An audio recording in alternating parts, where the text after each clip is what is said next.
Yeah, good to Okay. see you. I'm there. I was, on running all day. So I will close my camera because I have to go to bring the book and things like that. But I don't know for how long because I'm waiting for a call from my sister. But as long as I'm there, I'm happy. Yeah, good.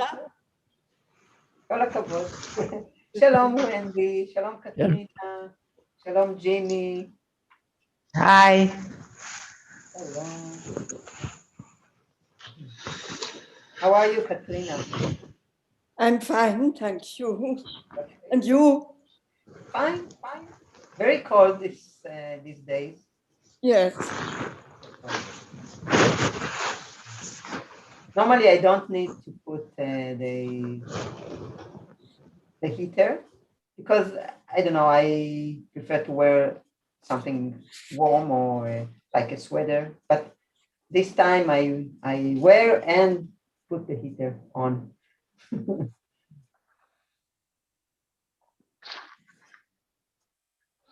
The Megillah that I have a book that is 5 Megillot.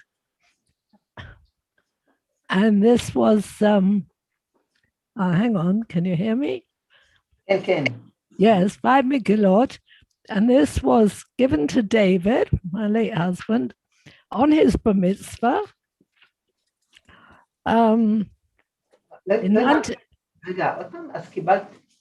You have a book of all 5 Megillot? Yes, it's this.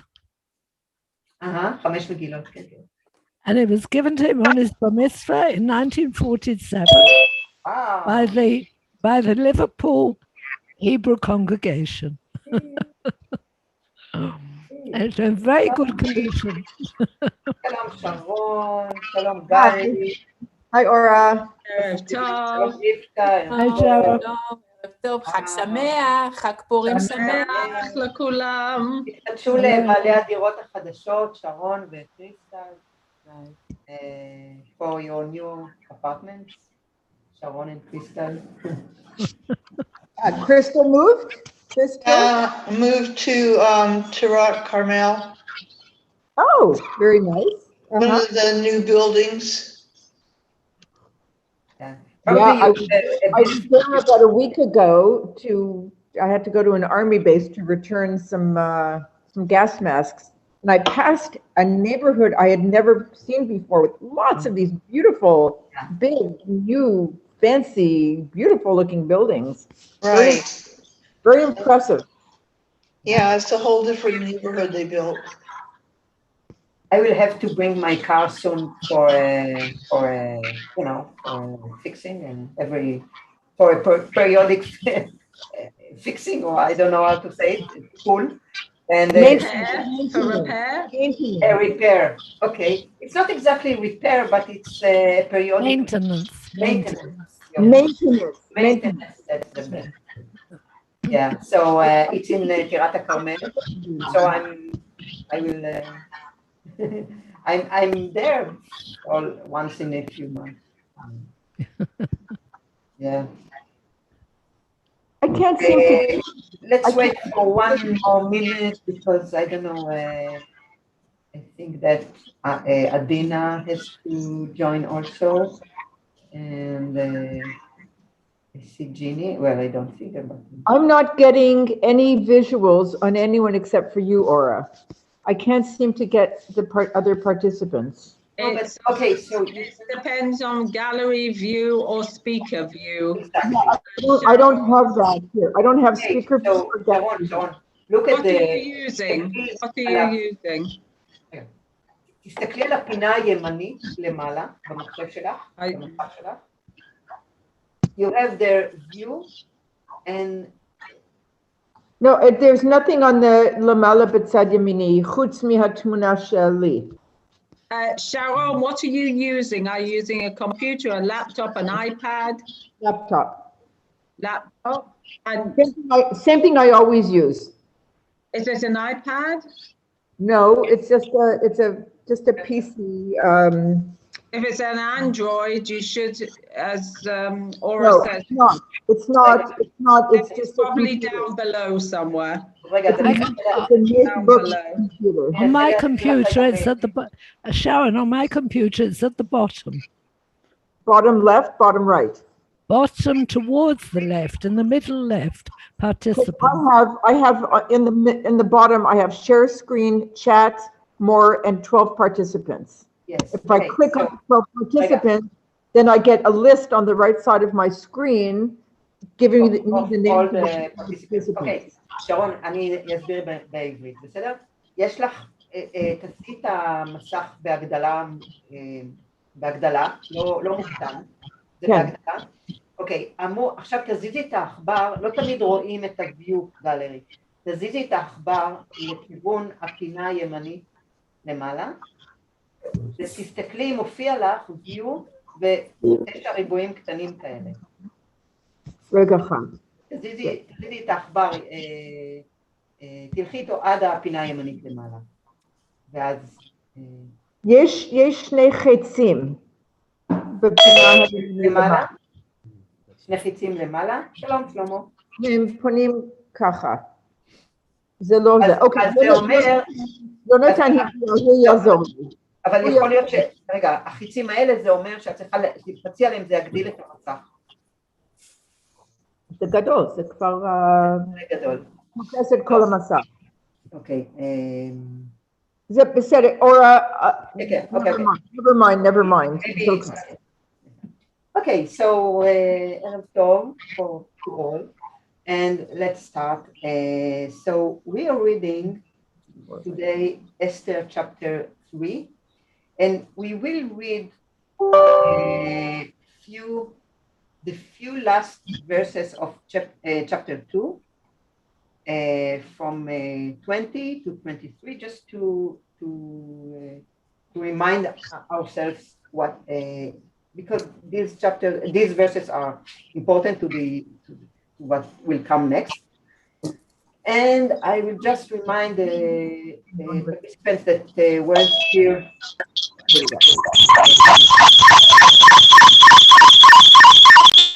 זהו, תודה רבה. Please mute yourself. No, I lost it again. Okay, so I will just remind Min and people that participants that weren't here last time. We are talking about the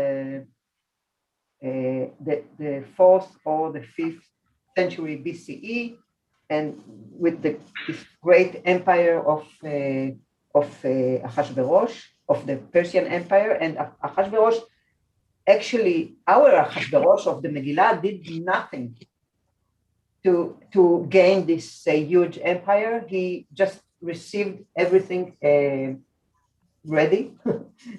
ready-made from the kings before him, because the great king of Persia was actually Koresh, the one that gave us the declaration to return to Israel, okay, to return from the Babylonian exile. Shalom, Jeannie. Okay, so let's continue with okay, so chapter 2, verse number 20 until chapter 3, verse number 6. Okay. Gary, would you like to start? Yes. Okay. 1 to 6. So it's chapter 2, number 20, until chapter 3, number 6. Sorry, Aura, do we have a copy of the Megillat? You want? Okay, I can share. Just a moment. Okay, so יופי, יופי.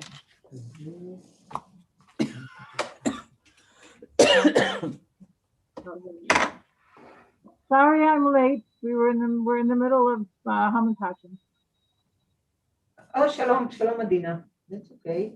We just start now. It's always a good excuse, Adina.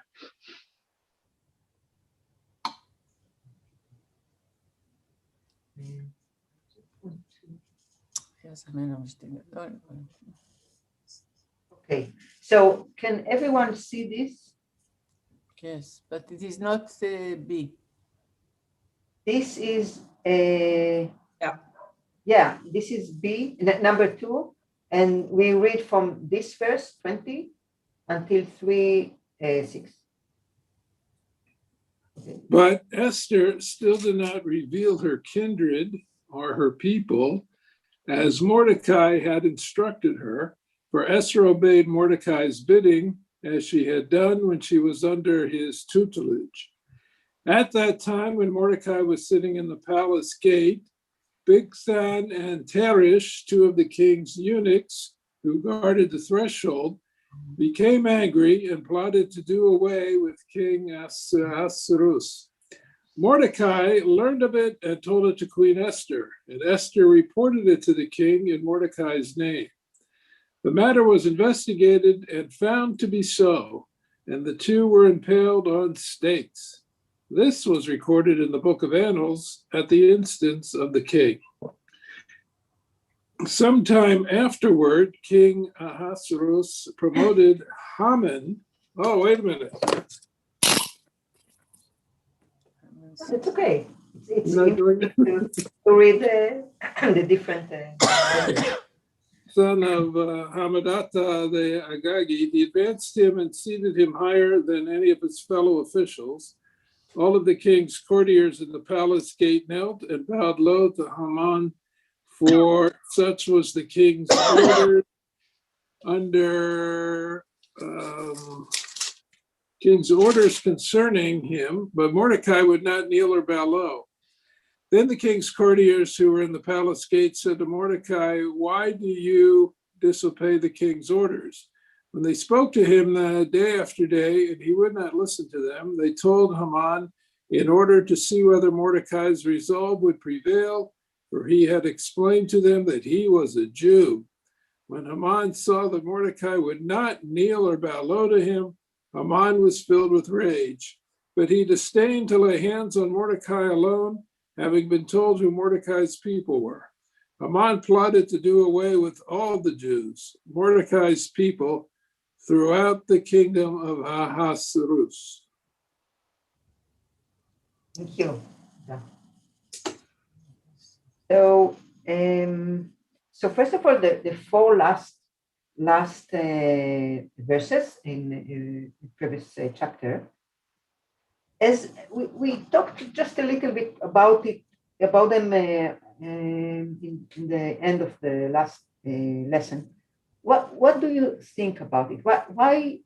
I mean, what is there for? I mean, what is the atmosphere that it brings to the story, to the because before that we read about the Vashti and the king and the choosing of Esther instead of Vashti and all this process, and all of a sudden we read that Esther does not tell about herself, about her roots, about her, even it is not, maybe it is not her, it's not maybe, it's not her Hebrew name. Her Hebrew name is Hadassah, but Esther is the Persian name, probably. And then about the thing of the trial to kill the king. Why and after that, all of a sudden we will talk about it. But I mean, chapter 3 starts with Haman, and it seems that there's no connection with the previous verses. So, what do you have any thoughts about this?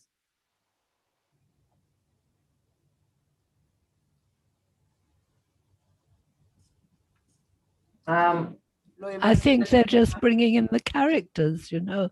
It's like a play. You start off with the the king and Vashti and the courtiers.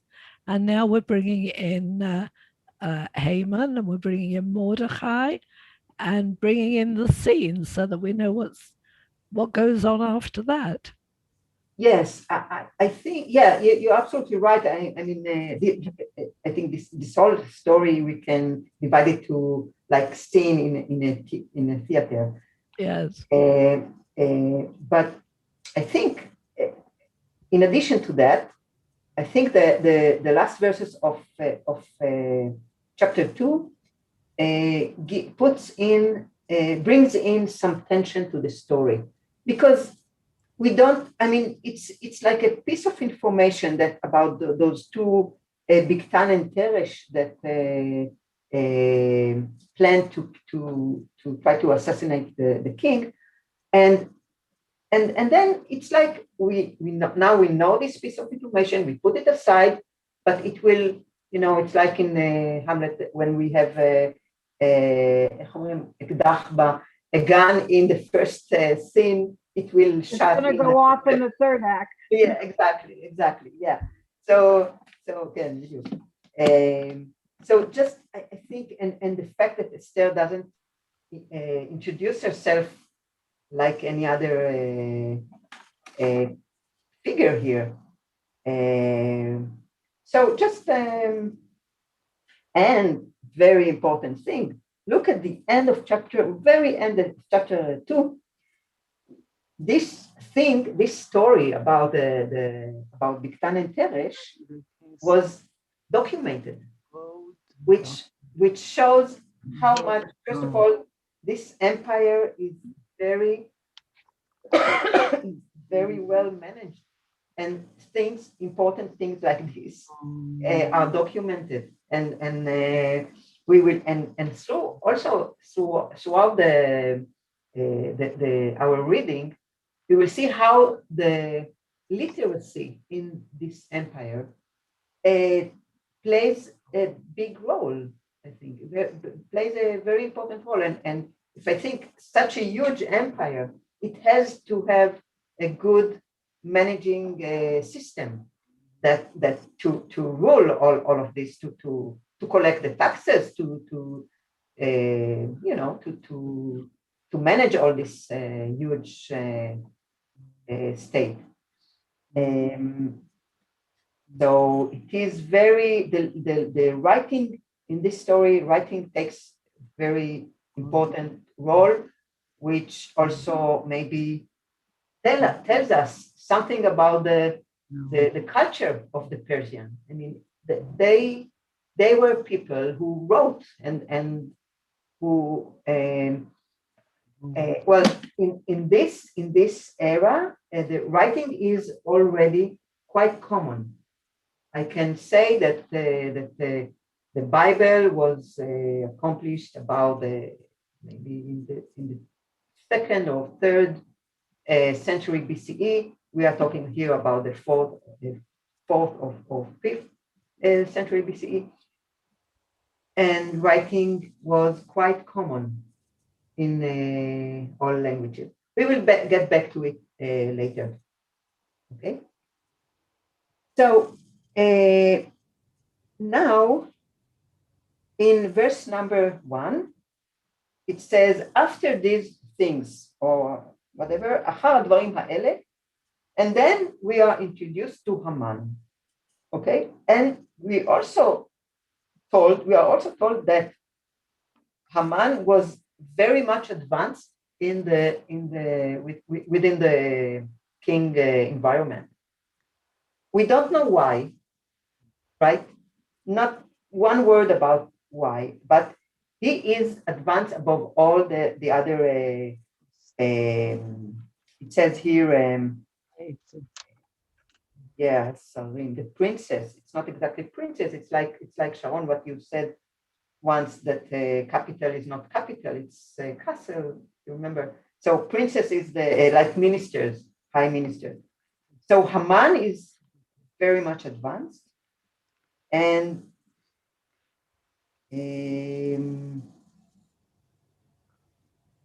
okay, now let's see who is Haman, because we are told that he is Haman, the son of Hamdata, the Agagite. How would you pronounce it? Sorry, Agagite. Yeah, Agagi. Agagite. Okay. I like it. Okay. So I would like to share now something.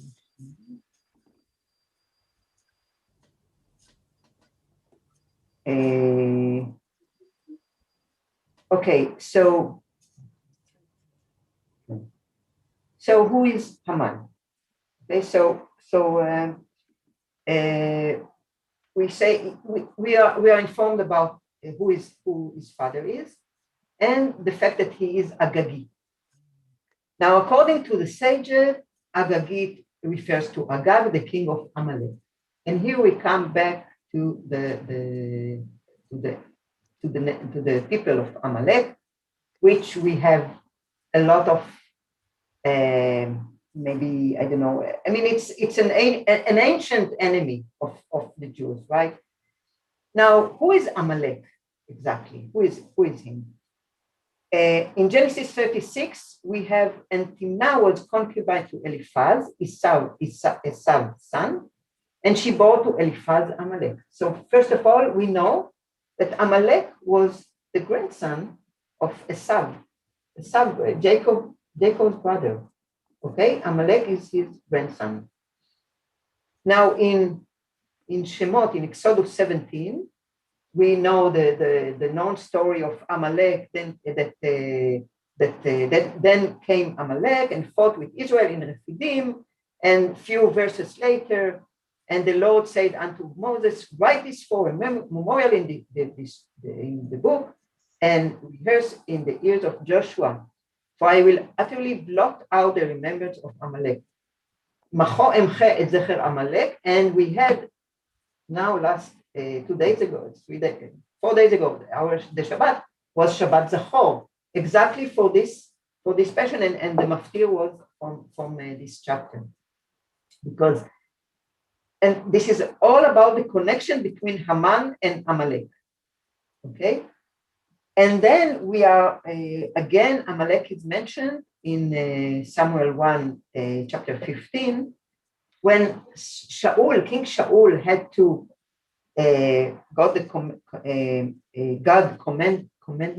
commanded him to kill all the Amalek people, everyone, include, not to leave even one, but he killed them all and took the king alive.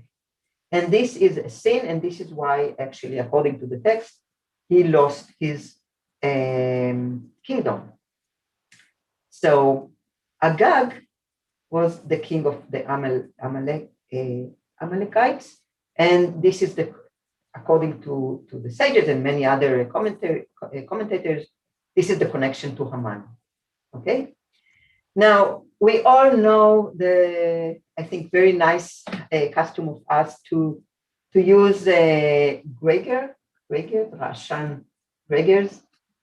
Whenever we say Haman in the reading of, when we read the Megillah, which is one of the most nicest thing for the kids. I remember myself as a child. Why do you think we have this custom? I mean, why? I wrote something here we'll talk about it in a minute, but why is that custom? I think it's very unique. I don't know this custom. To block out the name of Haman. To blot, I mean, the name of Haman. So not to hear make noise when we say Haman, so that we won't hear the name Haman. Of course, it doesn't work that way, because we hear Haman and then we make noise. But it's just like yelling "boo!" And if you don't like the opposite baseball team or something like that. Yeah. It's just expressing our dislike and contempt. Yes, Alicia, contempt. Okay. And I wanted to say that it's kind of ironic that we're told to block out the memory, to erase the memory of Amalek, but we keep talking about Amalek. Yeah. And as long as we keep talking about Amalek so often, we're not going to forget Amalek because Yes. we're Yeah. talking And you know about what? On Saturday, Peter talked about it in his sermon about from one hand we have to forget him, and from one hand, and from the other hand we have to מחה את זכר עמלק, זכור את אשר עשה לך עמלק. So you have to remember and to forget. So how it goes together, this You have to remember that you're supposed to forget. So you have to remember what you're supposed to forget. Oh, I see. Yeah. Well, anyway, also in addition to what you said, Adina, so we make a lot of noise with the name of Haman, and as you said, it's right after the name of Haman. But in Hebrew, Haman is considered one of the greatest Rasha. Okay, and if we switch the letters in Hebrew, Resh Shin Ayin, it becomes a Ra'ash. This is also, this is also something about Rasha and Ra'ash. Amalek also is, I found another commentary about this, that Amalek it's not only the symbol, Haman symbolizes the evil, the greatest evil, the fear, our greatest fears, the things that we don't want ever to happen to us, and we by doing so much noise, by making so much noise, we expel the evil or expel our fears. That's another commentary about this. Question? Yeah. Question. So all of a sudden I realized that if Haman is from Amalek, as he's in Amalek is from Esau, as he's Jewish. Well, yeah, I mean, it makes it distorts the whole story to my mind a little bit then. Yeah. Because, so I'm asking, I'm wondering if that's actually true or what? Because then all of a sudden he's not Persian, he's Jewish, and how can that be? He is the according to the text the grandson of Esau, who is the son of Rivka and Yitzchak, but he's not considered. Of course, he's not considered Jewish because Jewish. I don't know if you were in the our last class. We talked about the Yehudi, the word Yehudi that reflects someone from the tribe of Yehuda or someone from the land Yehuda. And now in this story of Esther, this is the first time that Yehudi refers to us as nation, and not only from Yehuda tribe or from. This is the first time that we are called Yehudim here. Now, he is not Jewish because he doesn't come. Yeah, he doesn't come from the tribe, any tribe of the 13 Israeli tribes. So, well, you can say, Esav is Edom. Esav is considered to be Edom. Edom is also one of our enemies.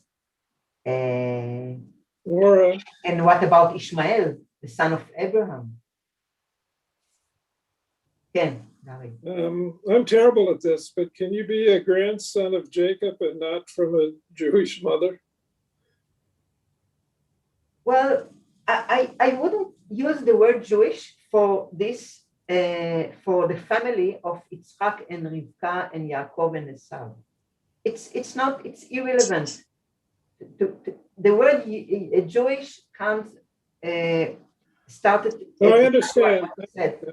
It's It was not, more of a ancestry question than a yeah, biblically yeah. question. Yeah, we cannot refer to Abraham and to the three fathers as Jewish because it was not a term. It's not a term that we use for them to describe them.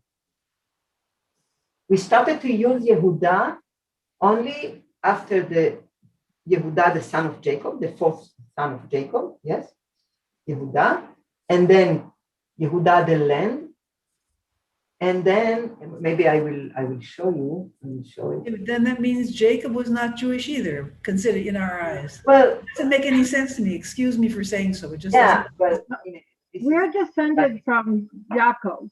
Yaakov is Yisrael, and we're descended from Yisrael. We're Am Yisrael. We don't call ourselves Am Abraham or Am Yitzchak. We are Am Yisrael. We are Bnei Yisrael.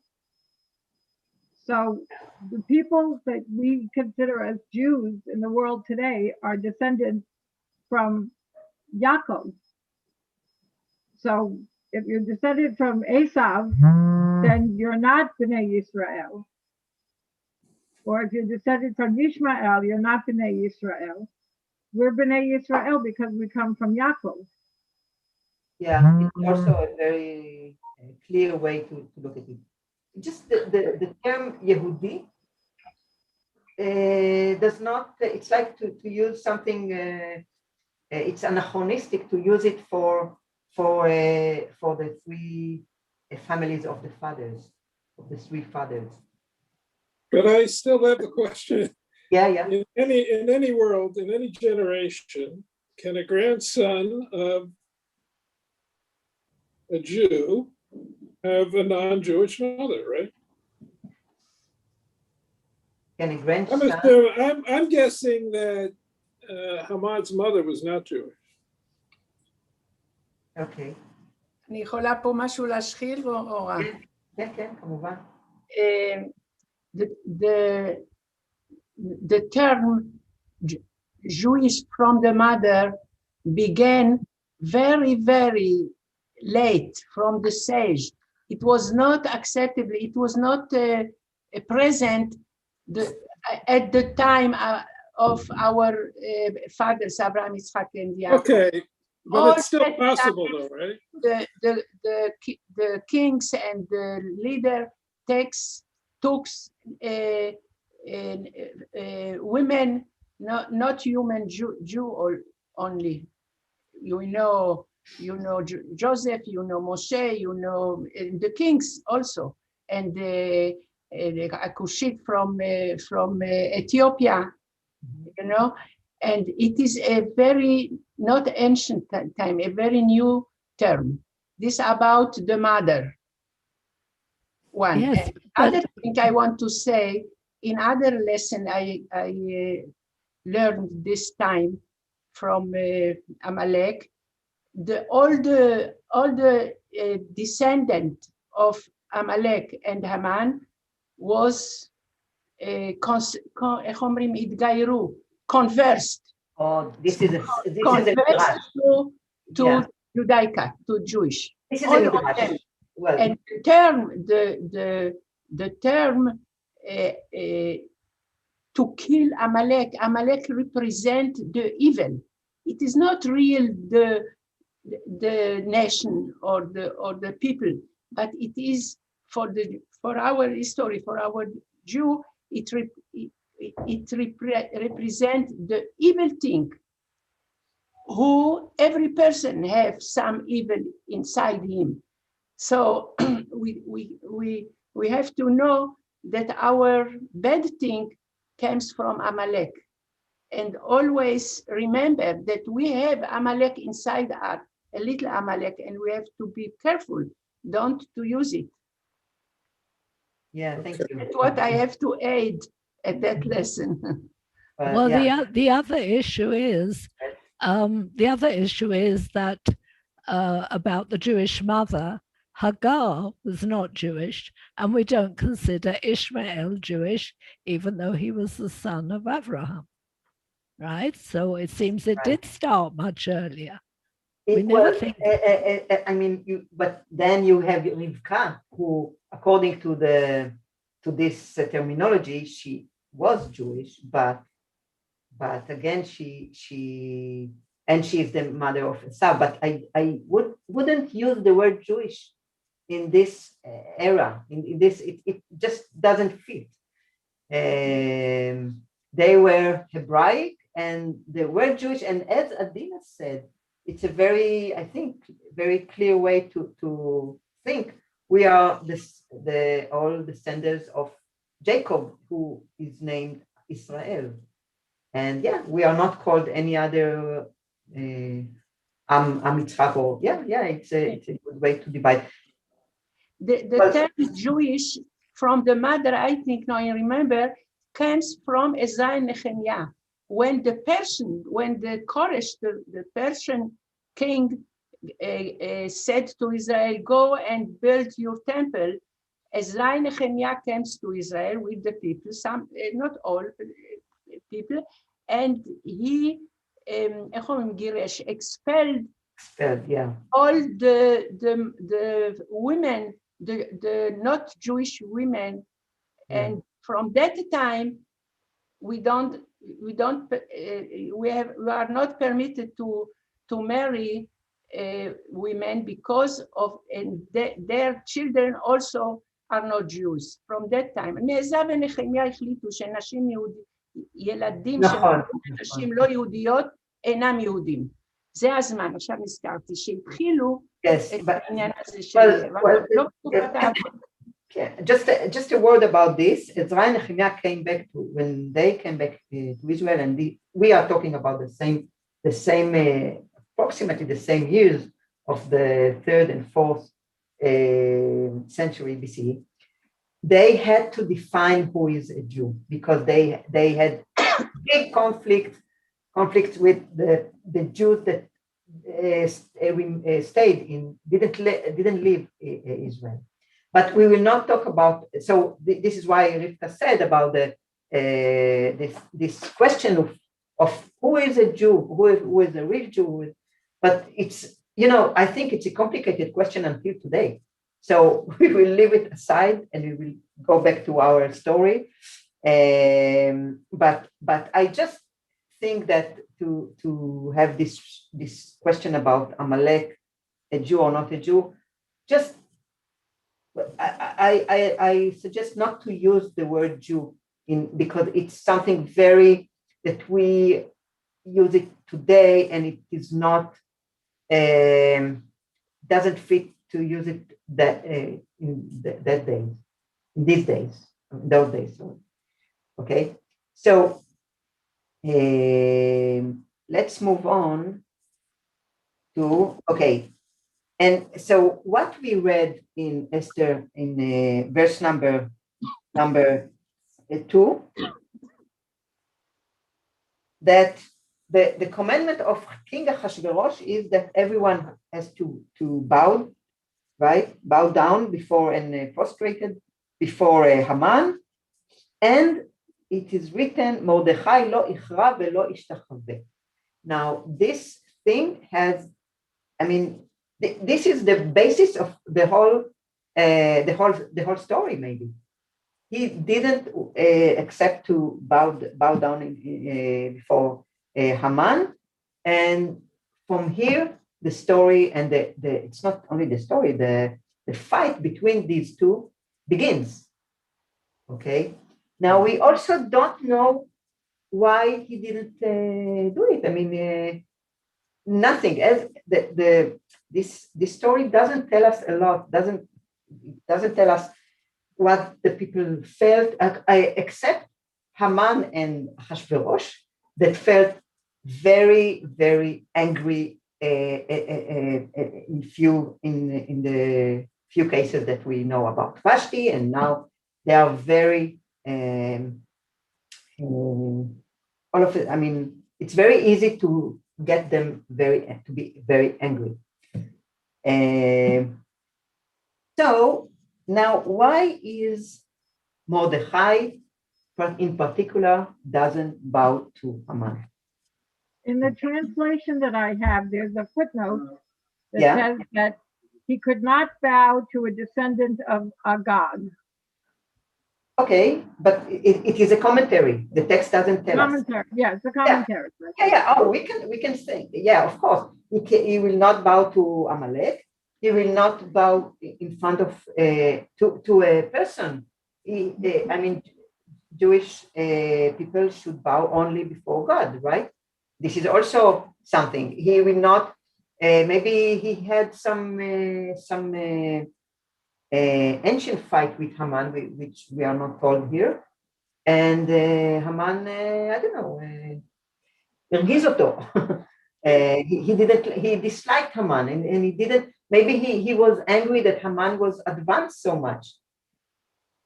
Yeah, but why in particular? And this we have to go back to Genesis and to read who bowed before who.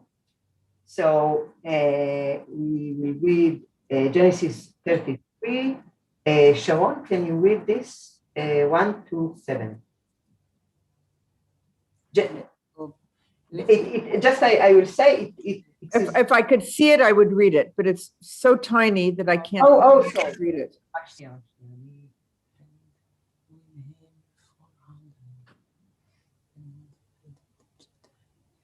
I'm waiting for my new glasses to come. Now you. Okay, I can see it now. From 1 to what? Until 6, I will roll it down. Just okay. Fine. This is the scene of the meeting between Esau and Yaakov.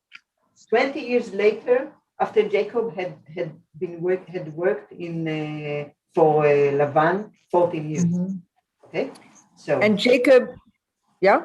And Jacob lifted up his eyes and looked, and behold, Esau came, and with him 400 men. And he divided the children unto Leah and unto Rachel and unto 2 handmaids. And he put the handmaids and their children foremost, and Leah and her children after, and Rachel and Joseph hindermost. And he himself passed over before them and bowed himself to the ground 7 times until he came near to his brother. And Esau ran to meet him and embraced him and fell on his neck and kissed him, and they wept. And he lifted up his eyes and saw the women and the children and said, who are these with thee? And he said, the children whom God hath graciously given thy servant. Yeah, just a minute. I will just.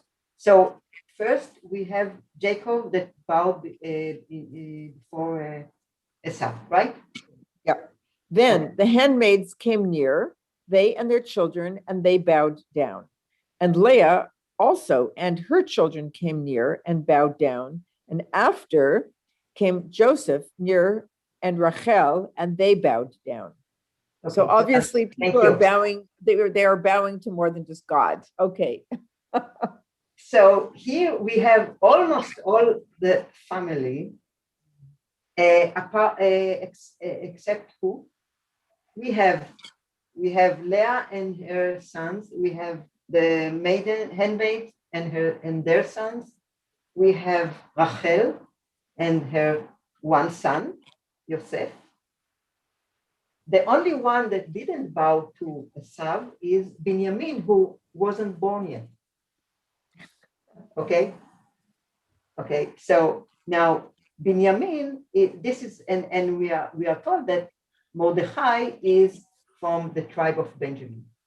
Now you have all the nice. חידשת לי משהו יופי. Now I will go.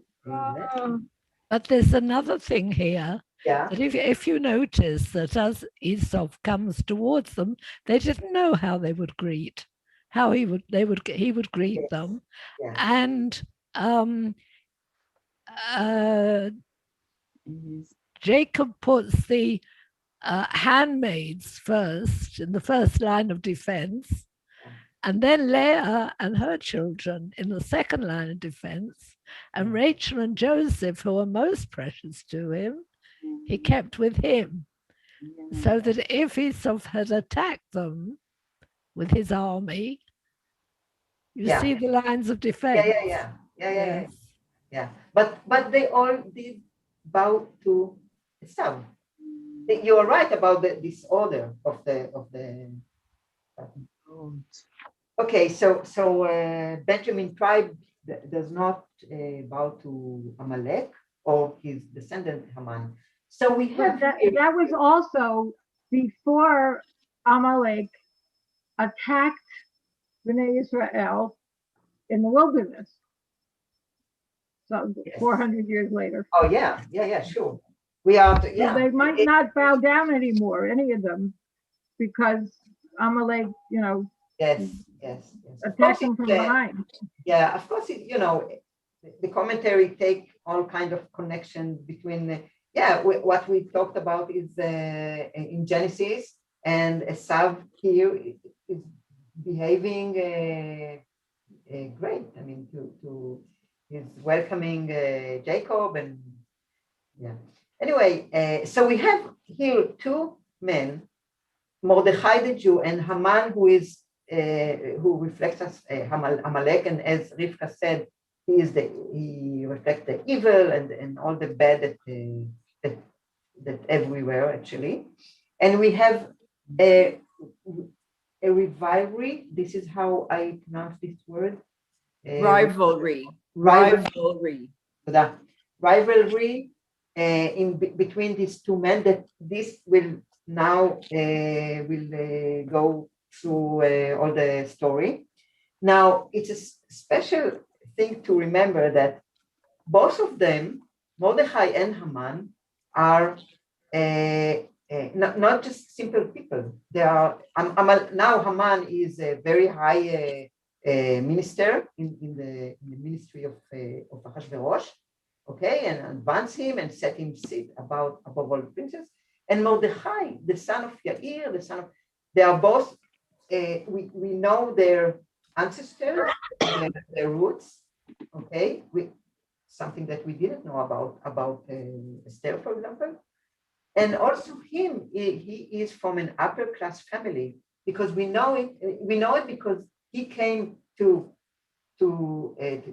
he was expelled together with Yechoniah, the king of Yehuda, and only the very important or very close to the king, the people close to the king, were expelled in this expel. So we have these two. Now, also something important to remember, that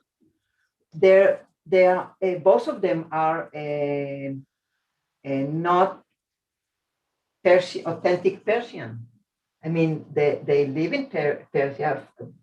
Eventually, of course, they were born there, but their ancestors came from other places. Okay, so all this fight from between them, and practically they are not true Persian people. Anyway, so we get to know a little bit of Haman. This is something that maybe we'll, okay, just a moment. Another thing about what we read. Okay, let's continue talk, and then we will see. So we were introduced to Mordechai. Now we are introduced to Haman. And look at number 4. Now it came to pass when they spoke daily unto him, and he hearkened not unto them. So in Hebrew, it says, באומרם, כאומרם אליו יום ויום ולא שמע עליהם.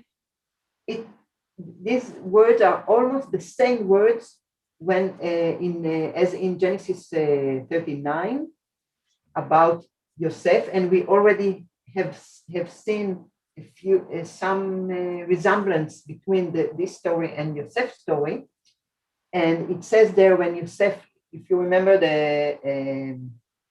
the wife, Potiphar's wife, wanted to seduce him, and he didn't want. And exactly the word, ויהי כדברה אל יוסף יום יום ולא שמע אליה לשכב אצלה להיות עמה. Like it's again some kind of resemblance between these two stories. Okay. Okay, I will stop share now. Now I can see you all. So what do you think about number 6?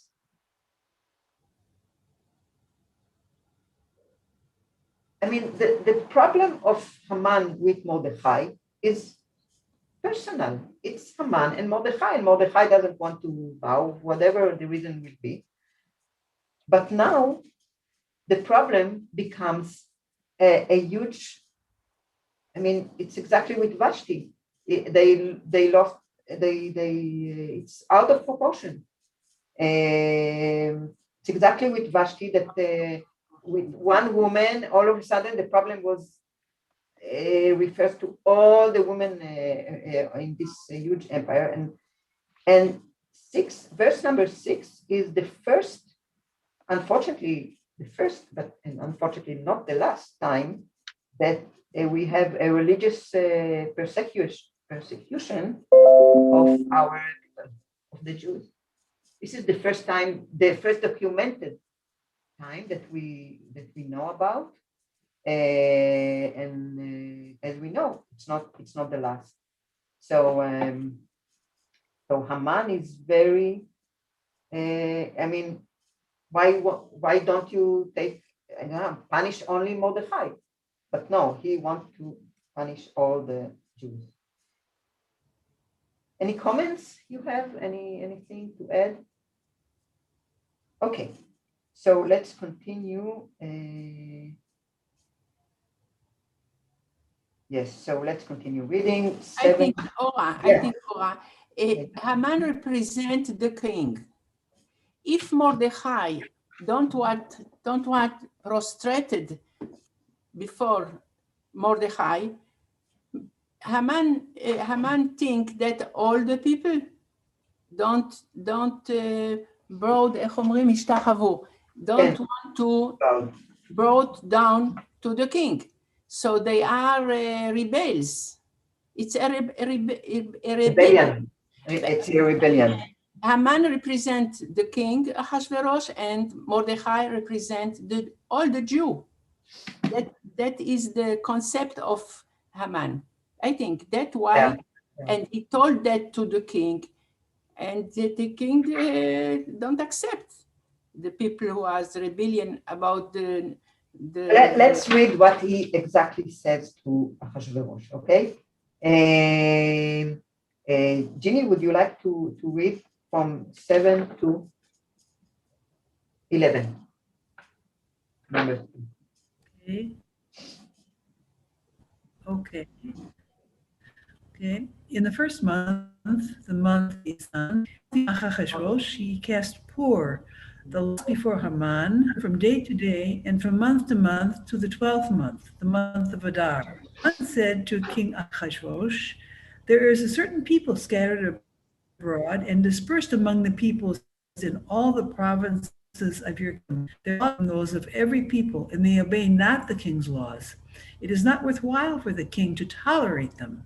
If it please the king, let it be written that they be destroyed, and I will pay 10,000 talents of silver through those that do the work into the king's treasuries." The king removed the ring from his hand and gave it to Haman, the son of Hamdasa, the Agagite, enemy of the Jews. The king said to Haman, "The silver is given to you as well as the people to do with them as you see fit." Yeah. So we know about the poor, which is the name of this holiday. Now look at number 8. Number 8 is very, ערמומי. איך אומרים ערמומי? How? I think Ruse, R-U-S-A-E. Armoni, Sharon, Onlin, very sophisticated. He doesn't say, the Jews are doing this and this, and he doesn't even say which nation he is. And he also, look how he described them. One nation scattered between everyone, not, so what? So they are scattered between everyone. This is not something wrong, anything wrong with this.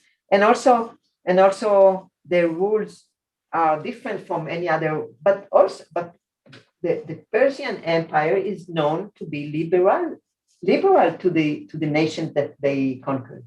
That's the whole point of this was the strategy of Koresh to let the 127 nations to live according to the law. All he wanted is the taxes.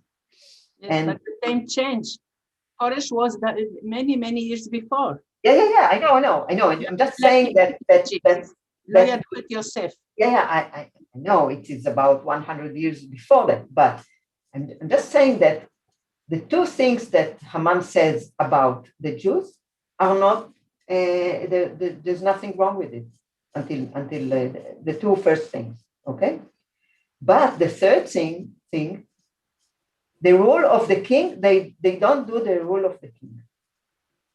I mean, without any evidences, he could say, you said everyone should bow to me, and Mordechai down the gate of your palace does not do it.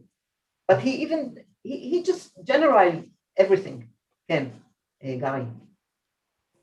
Well, he's saying he's not loyal to the king, but at the end of chapter 2, wasn't he the hero with the king? Mordecai. What was it? He was at the end of chapter 2, and he turned in the bad guys. So he is loyal to the king. Yeah, of course, he is loyal to the king. But look how Haman is very he knows how to we call it incitement. Incitement. That's a modern word. Manipulate, maybe? Yeah, manipulate. This is the word. Yeah. He's doing here manipulation to the king, and then even the king doesn't know even what nation he's talking about now. And then he said to Lamelech en shovel hanicham. I mean, they are a disturbing factor. It's better to get rid of them. He almost doesn't say anything here in this verse.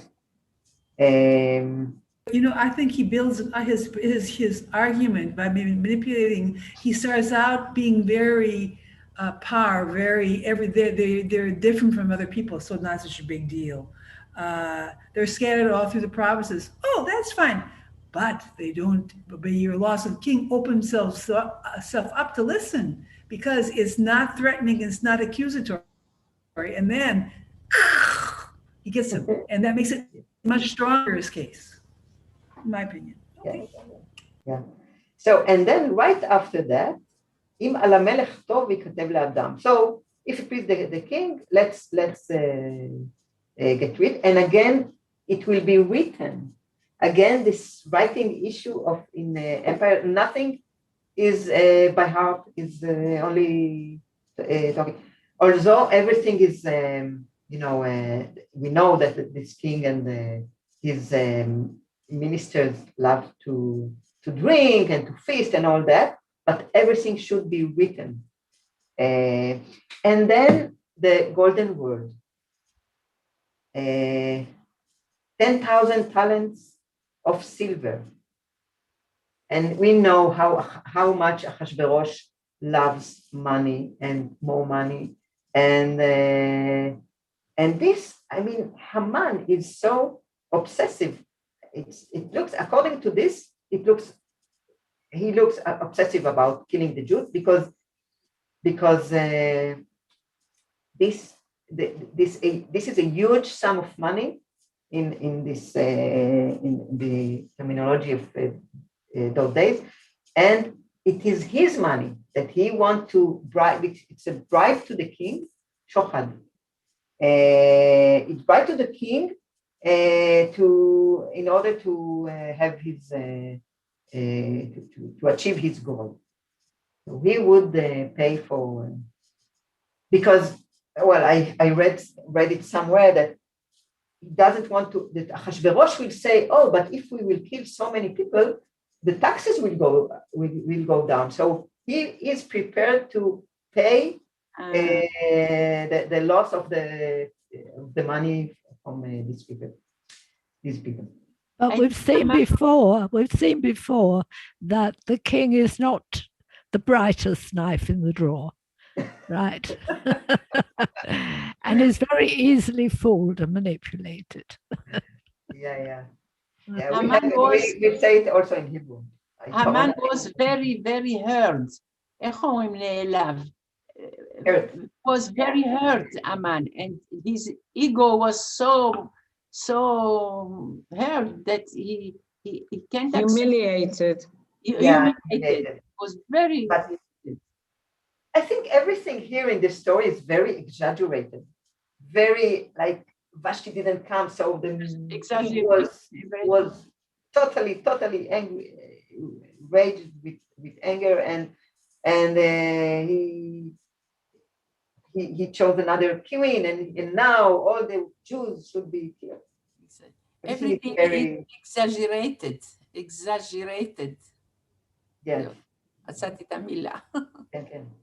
And then in 10, the king just give his, for me, when I read it, the king hears about he is going to get a lot of money, take and do whatever you want. And even in 11, look, he says, הכסף נתון לך, the silver is given to thee.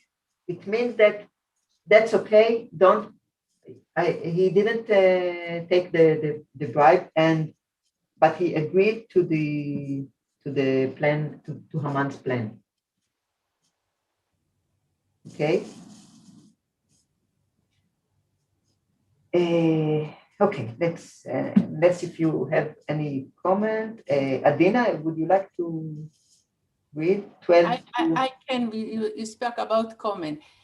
I asked myself how Mordechai knew that the catastrophe will become, and before that he sent or he permitted Esther to go with the king.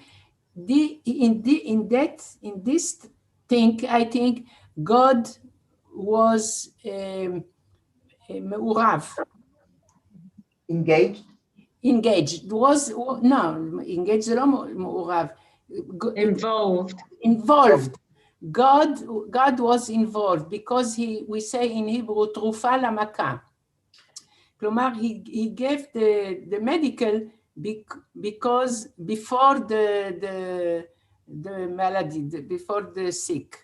זה נקרא תרופה למכה. כלומר, Esther, why Esther? Why Mordechai wanted Esther to go with the... Yeah, he had no reason. And in the Megillat Esther, we don't remember God, no one time. When we ask ourselves how God is not there, and I asked, God is there. He removed. He did all the procedures. הוא תרופה למכה, הוא הוביל, אלוהים הוביל, הוא לא צריך להיות בשם אלוהים, אלא הוא הוביל את הדברים, הוא ידע, God knew that the catastrophe will come, and he sent Esther to the king. Yeah. Well, we remember this, and we will talk about it later because you almost took all what I wanted to say later. But yes. By the way, how did he know? How did Mordechai know? We will read it now in number 12. Okay, so Adina, can you read 12 to 15? Okay. On the 13th day of the first month, the king's scribes were summoned, and a decree was issued, as Haman directed, to the king's satraps, or however you pronounce that, to the governors of every province, and to the officials of every people, to every province in its own script, and to every people in its own language. The orders were issued in the name of King Ahasuerus and sealed with the king's signet. Accordingly, written instructions were dispatched by couriers to all the king's provinces to destroy, massacre, and exterminate all the Jews, young and old, children and women, on a single day, on the 13th day of the 12th month, that is, the month of Adar, and to plunder their possessions. The text of the document was to the effect that a law should be proclaimed in every single province. It was to be publicly displayed to all the peoples so that they might be ready for the day. The couriers went out post haste on the royal mission, and the decree was proclaimed in the fortress Shushan. The king and Haman sat down to drink, but the city of Shushan was dumbfounded. Thank you. So here the system, the management system is as it in its best, I think. Everything is written, everything is they prepare it very, very fast, everything, and also every state, and we know according to the text 127 states or regions had its language, and so this is the plan for killing a whole nation. And as we said previously, this is the first time that we have such a plan. Look at number 15. I mean, the king and Haman plans to kill a whole one nation, and then they מוציאים את זה לפועל. I'm sorry, I forgot the word. Executed this, and then they sit to drink. What do you think about it? What it shows us that they just sit to drink as Well, for one thing, having this. What?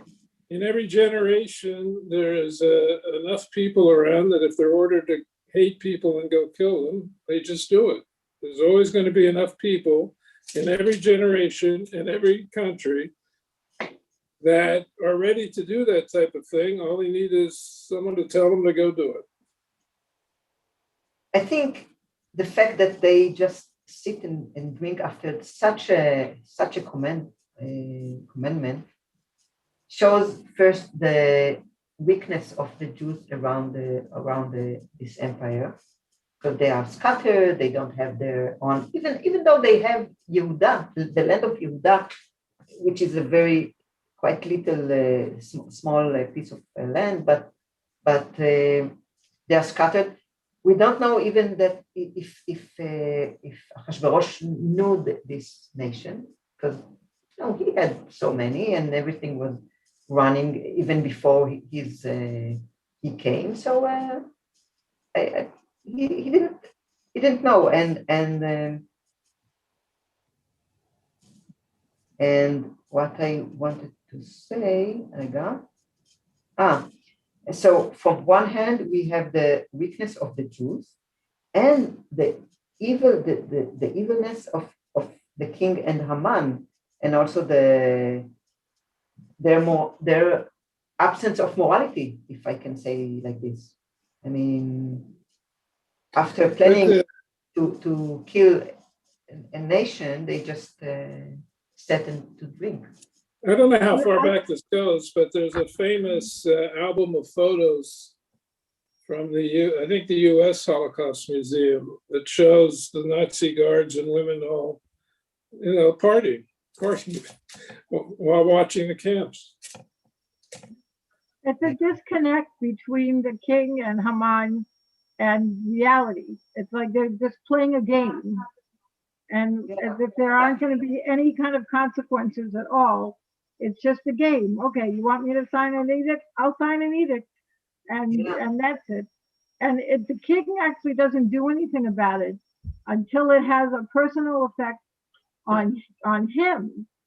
Exactly. Because he walks in, and it looks like Haman is trying to seduce his wife or attack his wife. And he likes Esther. And so what's happening is, and Esther says to him, somebody's trying to kill all my people. And he says, who? And she says, him. And right after Ahasuerus has come into the room and seen Haman doing something or other to Esther on the bed. Other way around, Mom. What? Yeah. What's the other way around? First she accuses Haman, then okay. Ahasuerus was out to his, what was it, garden? Okay, Elisheva is correcting it. Okay, okay. Yeah. Okay, Daddy corrected first. Okay, she accuses Haman, and then Ahasuerus goes out to his garden, and then Haman is pleading with Esther. I mean, just because I wanted to kill all your people, that's no reason why you should accuse me and I'll die. So he's pleading for his life with Esther, and then Ahasuerus comes back in and sees him pleading with Esther, but he takes it to be something else. On her bed, right. Ahasuerus was... So Ahasuerus doesn't do anything until it's a personal connect with himself. And also the fact of Biktan and Teresh, that this is a personal connection to the Ken Rivka. Ahasuerus was not a clever man. He was king. He was not, I think, he was not serious. He was, by the way, kill all the people. By the way, don't kill the people. By the way, go out, my wife, Vashti. By the way, come, Esther. He was not a great king. Exactly what Wendy said. Yeah, you're right. Yeah. And look at the end of the chapter. He remembers me, Caligula. Tak, tak, tak, tak. And the city, the city was perplexed. The people didn't. It was not so. It was a very surprising thing to everyone, not only to the Jews, also to the other people in Shushan. It's not. I mean, what is this? What happened to the king? I mean, Baal Habayit ishtagea. Yeah. So the city is like I think it's I like the fact that the chapter ends with the thing that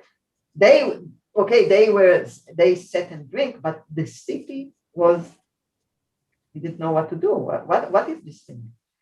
Okay, let's start chapter 4, and I think. Just a few.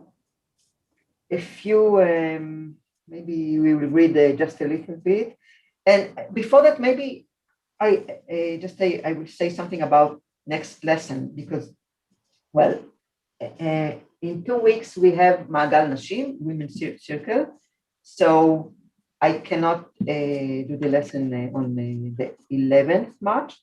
So I suggest to do it next week and then 2 weeks later. Okay, in the 4th March. Yom Hamishi, כן. On Thursday as usual, but next week and then also just to read the story around Purim as much as possible. Okay, this is my chapter tomorrow. Ken. I just want to throw out a question for everybody. There's always lots of talk about how Ahasuerus wasn't the smartest tack in the box and that he wasn't a very good leader and he wasn't very clever, but his country was very large. It was really an empire. Yes. It seemed to be well organized in states with leaders. So the man must have had something going for him. All right. I think that he must have had tremendous talents. He was clearly not a stupid man if he could run such a large, diverse country with, many languages and many cultures. And it seemed quite cohesive and well run. It could be that his talent lay in being able to delegate to good ministers. So this is just something I want to throw out there, because there's so much talk about how he was like this stupid leader, but he couldn't have been stupid. Yeah, he couldn't have been a foolish king, a stupid man who was very capricious and just made all kinds of foolish decisions, because he had a very well-run kingdom there. I would like to refer. You're right. If we look like this now, I want to zoom out a little bit. This Ahasuerus, this king of the empire, got everything quite ready. I mean, he had to maintain, and you are right, that he had to maintain everything as it was before. But he didn't conquer anything. He didn't went out to war and he didn't have any big success or winning or this. And all this system that we keep being admired of the system of the writing and the delegation and the delegates and all the agents that run everywhere and all that. It was very sophisticated and complicated, but it was built throughout. I think about 100 years before. I mean, not during the 100 years before. Is this actually documented? Well, or is people are just assuming this? Well, I will try to find something, but I know according to this story, it is not written that this Ahasuerus did anything to develop this complicated system, and we know that according to the historian, that Koresh the Great, the Koresh that gave us the possibility to go back to Israel, he was the great king of this empire. And after him, it was like, there were, and maybe he was very talented to, as you said, to choose ministers. But the big thing that the first Koresh was, he established all this empire, actually. And we don't know how long time after Ahasuerus person came down and lost his empire. We can see. We don't know when Megillah was happened, if Bichlal was happened. Perhaps it is a story, not a reality, the Megillah. We don't know. But after the Megillah, we don't know how long time after Ahasuerus, the Persian regime was down. We have the assumption from archaeology and historians that think that this is the time. This is the time of Ahasuerus, okay, between 465 to 425, okay, and the time of the Cyrus, the Koresh the Great, was here. Persia was the Roman, the Greek. After Koresh was not Greek. Koresh was Persian. The Greek come after him. Okay. You can So, see how long time after Hashverosh the Greek came. Compare this. The concurrence of by Alexander the Great of Alexander the Macedon is 334. Okay, so well, one small point, and then please, I'm so sorry, Aura, but I just want to say, it seems to me that Achashverosh can also be, he is multidimensional, and that he could also have been very wise and ran the kingdom very well, but very naive or unformed with his moral sense. And people are all multidimensional and very complex, and he could have been too. And okay, so he was, good and bad altogether. It's so fine. Yeah, I just wanted to emphasize the fact that he didn't empire and establish all this. Conquered and established all this empire. It's not him. It's he got it ready-made. Okay, I think we don't have much time to start. Yeah. Can we start with chapter 4 next year? Next year. Next year. Next week. No, next year. No, I want to do next week. Next week I want to do. Next year. I mean, you mean next Purim? Yeah. Well. Yeah. Well, this is, the Megillah is a break from Vaikra, from Leviticus. So, yeah. Okay. So when shall we start meeting again in person?